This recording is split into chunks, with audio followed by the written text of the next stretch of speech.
ఒక ప్రకాశవంతమైన ఉదయం, నలుగురు ప్రాణ స్నేహితులు లీనా, ఆర్యన్, మీనా మరియు రవి నేచర్ పార్క్ కి ఒక ప్రత్యేక ఫీల్డ్ ట్రిప్ కోసం వారి పాఠశాల బస్సు ఎక్కారు.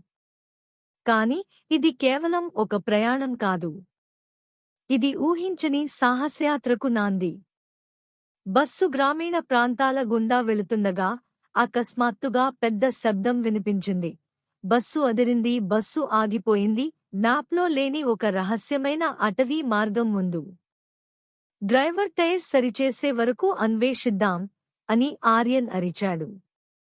స్నేహితులు ఉత్సాహంగా, గురువు అనుమతితో బస్సు నుండి కాలితో దిగి రంగురంగుల ఈకల బాటలో అడవిలోకి వెళ్లారు. వారు ఒక వణుకుతున్న వంతెనను దాటారు, దాచిన చెట్టు ఇంటిని కనుగొన్నారు మరియు స్నేహపూర్వకంగా మాట్లాడే చిలుకల కుటుంబాన్ని కనుగొన్నారు. చిలుకలు ఒక తెలివైన పాత మర్రి చెట్టు వేర్ల కింద దాగి ఉన్న కోల్పోయిన బంగారు దిక్సూచి గురించి వారికి చెప్పాయి. రవి తన మ్యాప్ నైపుణ్యాలను ఉపయోగించాడు. మీనా ధైర్యంగా ఒక బోలు దుంగ గుండా క్రాల్ చేసింది. లీనా చెట్టు కింద మెరుపులను గుర్తించింది.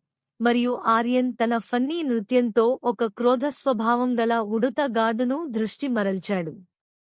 వారిద్దరూ కలిసి సమయానికి దిక్సూచిని కనుగొన్నారు మరియు ఆనందంతో నిండిన హృదయాలు మరియు అటవీ సంపదతో నిండిన జేబులతో బస్సు వద్దకు తిరిగి వచ్చారు. బస్సు రోడ్డుపై తిరిగి వెళ్లినప్పుడు ఈ ప్రయాణం వారు ఎప్పటికీ చెప్పే కథ అవుతుందని వారికి తెలుసు.